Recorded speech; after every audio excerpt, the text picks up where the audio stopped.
learn how to add some chain physics to your lenses to get all sorts of wild, crazy swing and fun.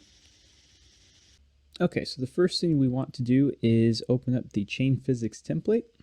So you can come up to File, New Project from Template, All, and Chain Physics.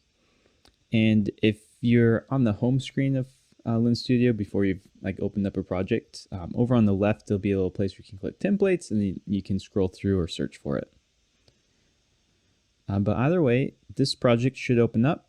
So if we expand this preview a little bit, you can see some earrings kind of swinging around and this flower swinging around with the head movement.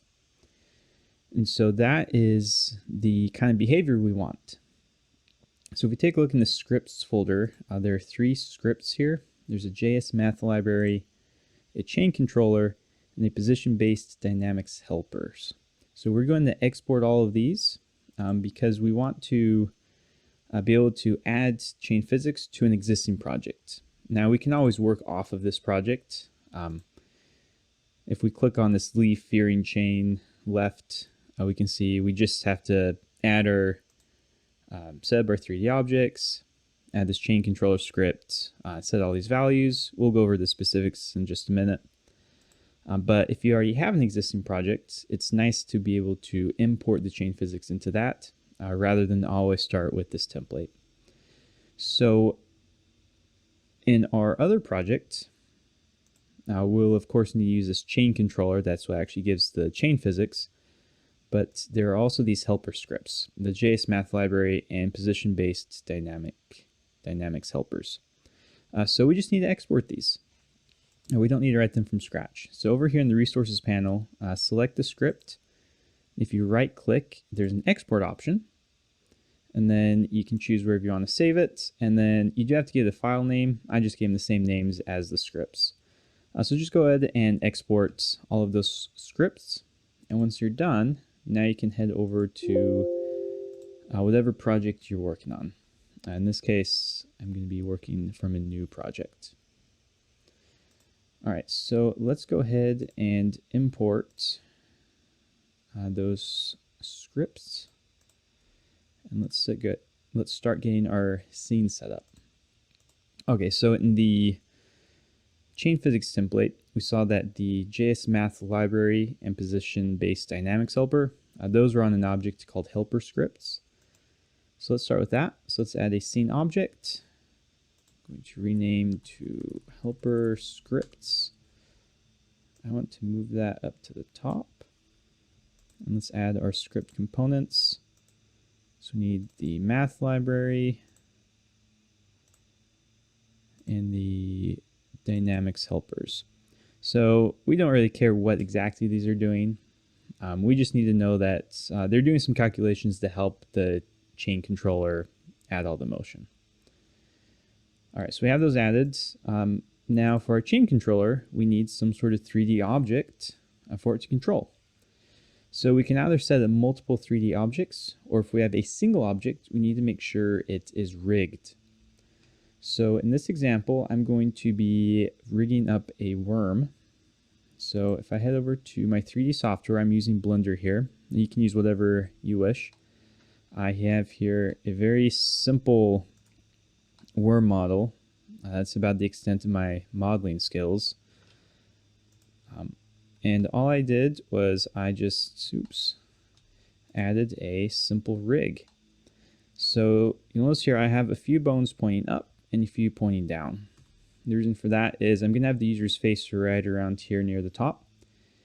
And so these top bones, I want these to swing around like the top of the head is moving around, almost as if it was your hair swinging. And then the rest of these bones are going to be controlling the lower portion of my worm. So the chain controller, we can add as many chain controllers to the object as we want, because for each script in Lens Studio, we will be specifying which of these bones and joints it is controlling. This is a Lens Studio tutorial, not a 3D software tutorial.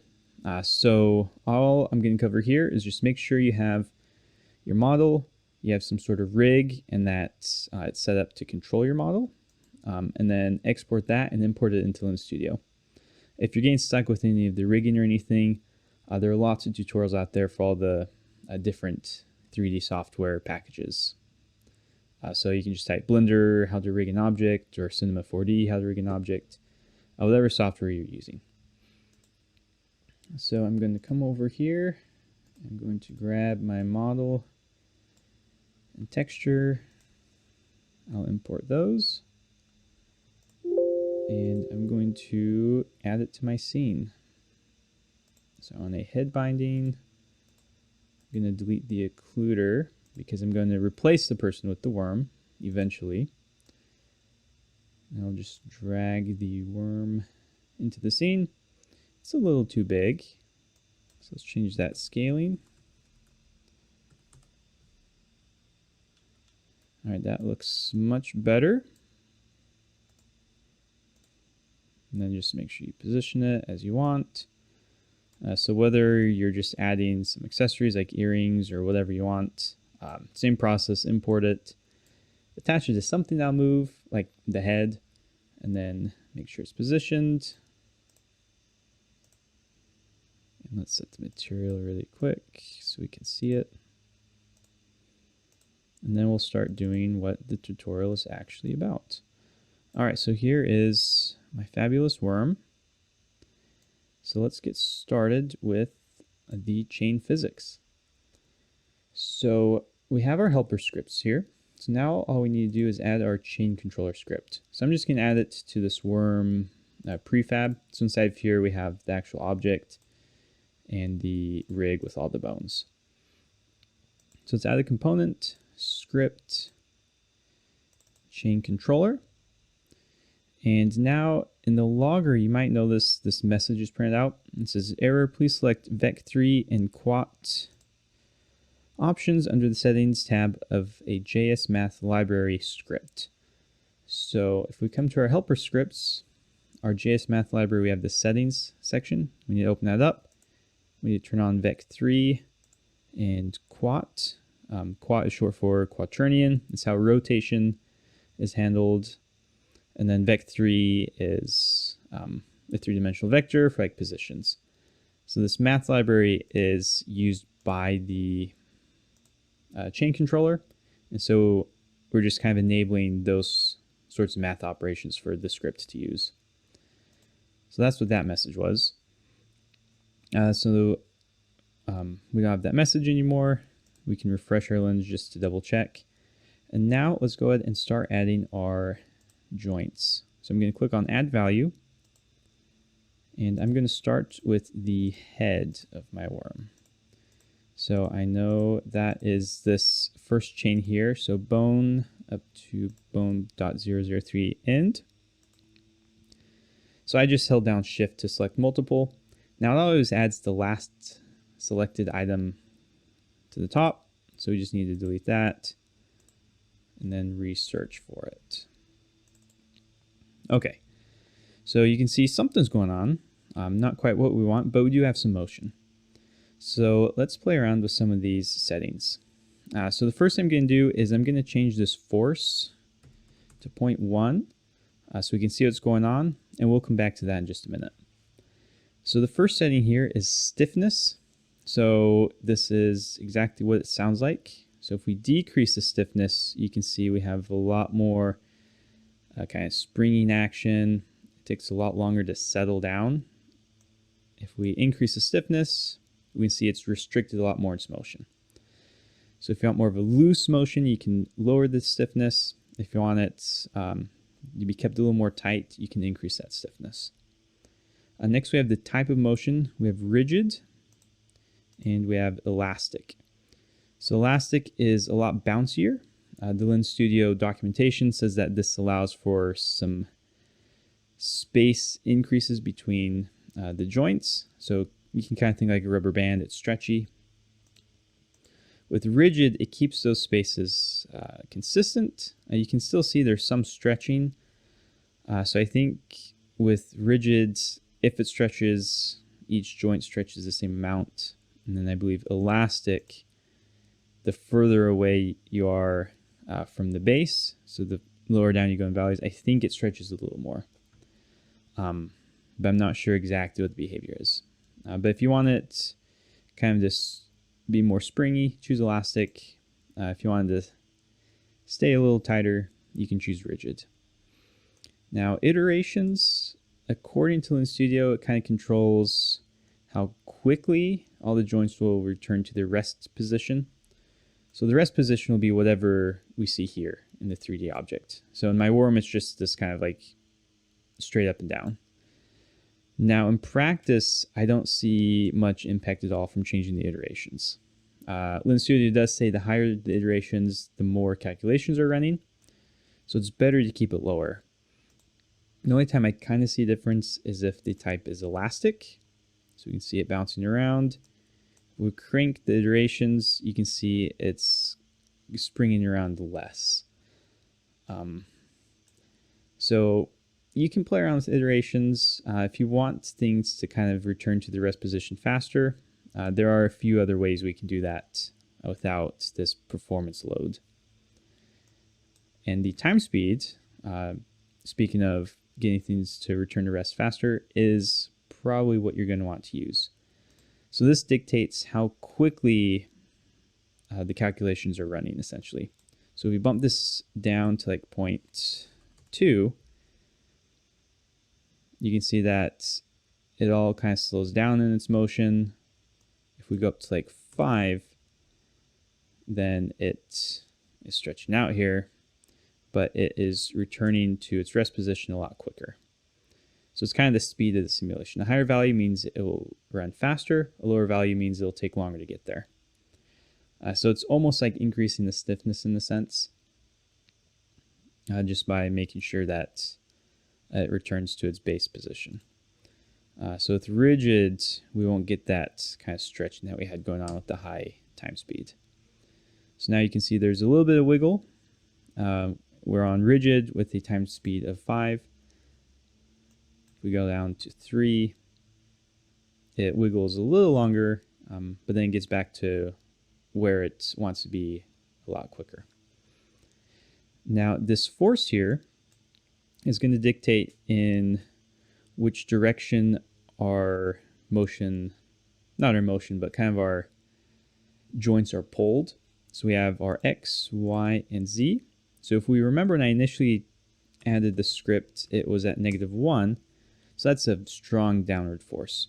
If I change that to 1, it's pulling it up pretty hard. So you can see we lost a lot of motion too. If we decrease the time speed to 0.5, you can see that there's still some wiggling, but it's still being pulled upward pretty strongly. And if you go to elastic, it is going to start to stretch things out too, especially if you increase that time speed. So let's just go back to rigid for now. So if you have it at 0, there's no real draw for the joints to get back up to where you might want them to be. So I would recommend at least starting with a small value here. A small value will work best. A small value is pretty much needed with elastic unless you want it stretching. A rigid, it's not as important, but the stronger the force, the more quickly the joints will end up pointing in that direction. Now, next option is relative. So this will kind of control the motion relative to something else. So if we choose the head binding, this kind of means that our force will be relative to our head binding. So that might be a little hard to see here, so I'm going to switch to my webcam view.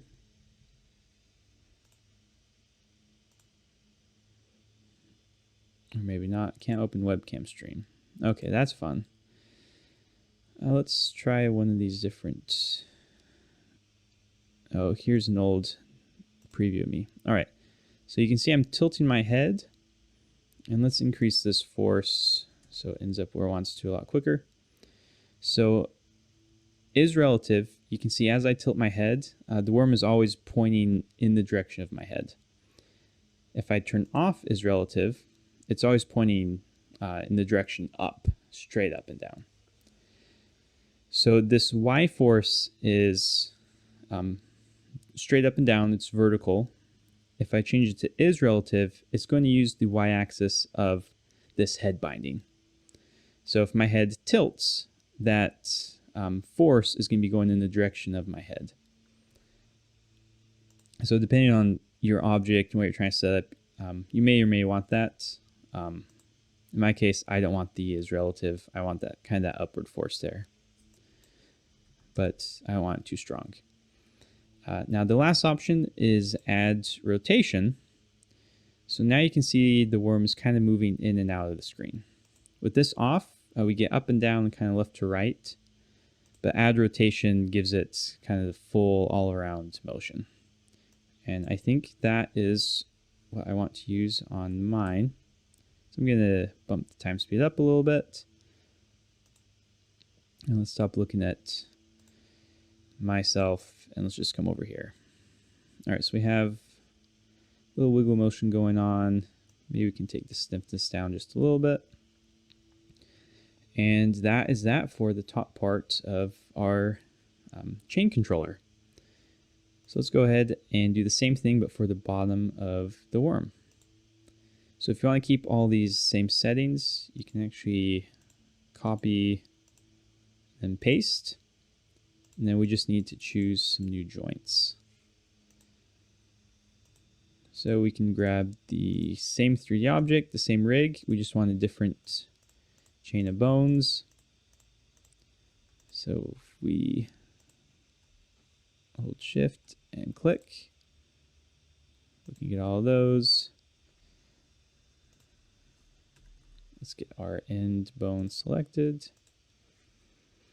All right, now we have this upward force. Let's change that to negative so it comes down.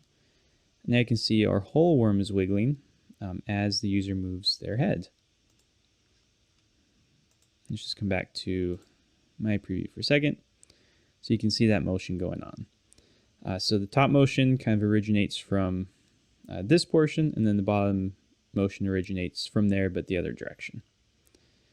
And so that is how you use this chain controller script. So if you're adding like a head decoration, at this point you'd be done. You just need to kind of finish setting things up. But since I want to replace the person with the worm, let's go ahead and go over how I would do that. So let's bring in the face with a face inset. So let's call this one mouth. And let's stretch it out a little bit. Maybe not quite that high. All right, so nice big mouth for the worm. Then we can just duplicate that. So left eye. Now this naming is a little weird. It's not the user's left eye, it's the eye on our left-hand side. So it's actually the user's right eye. So let's make that not as wide.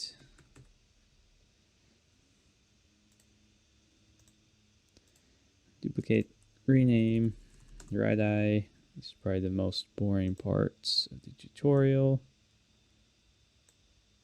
Okay, so we got the face on our worm, and it's moving with it. So the last thing we need to do is if we come to our 3D view, we can see that the face is kind of set back from the surface of the worm. So we'll get some weird parallax. So let's select those, 3D scene, and we'll just drag those out a little bit. And now this is looking a lot better. Let's just have it up on the surface of the worm. All right, so the face, we have the worm wiggling. Now all we gotta do is add the background. Now I want to do that on a separate render target, just so I can control things a little better. So let's create a new render target, name it background. I'm gonna add a screen image. So this gives me an orthographic camera. So I want that render target to be the background. Now in my scene config, I want to make sure this background is rendered first in the render order because I'm going to feed this render target into my original camera. So I have a dirt image I want to set on the background of that screen image. So we have our image. I want it to fill. So this will just make sure the image fills the screen entirely with no stretching. So this will work on mobile devices or on desktop if you're using Snap Camera. And now that we have that on our camera, we're going to change the clear color to a texture. In our input, we can choose our background render target. And now we have the dirt background, we have the worm, we have the face, and we are good. So you can go through. I like these smile previews because they move their heads a little bit. So you can see the wiggling, everything's working. But I'm going to add one last finishing touch, just throwing in lots of little extra goodies. I want to let the person add a green screen. So I'm going to add a behavior script. And let's rename this to dirt. And we want to duplicate it. Rename this to green screen. Let's add an unlit material. And on our green screen, we'll choose our unlit. We can change this one to stretch because it's just a solid color. Let's make it plain green. All right, so we got some green screen effect going on. And now I'm going to disable that. And on this behavior script, I'm going to toggle my dirt image and the green screen. So I'm going to grab the dirt. Going to toggle. So this is on a touch event trigger, event type tap. We're going to copy and paste.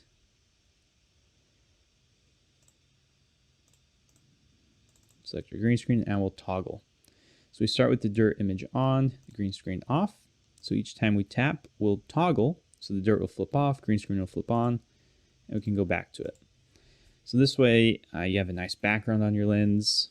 But if you're using like Snap Camera and Zoom and you want to use the green screen feature, you can tap to switch to the green screen and stick in your own image. So I went over the background probably a little quick. I mainly wanted to go over the chain physics for this tutorial. So just a quick recap. You want to bring in the JS Math Library position-based dynamics helpers from the chain physics template. And then for your object, you want to bring in that chain controller. You just add your joints, play around with the different settings. You can check the preview here, send it to your phone, play around. Once it's all good, you're good to submit.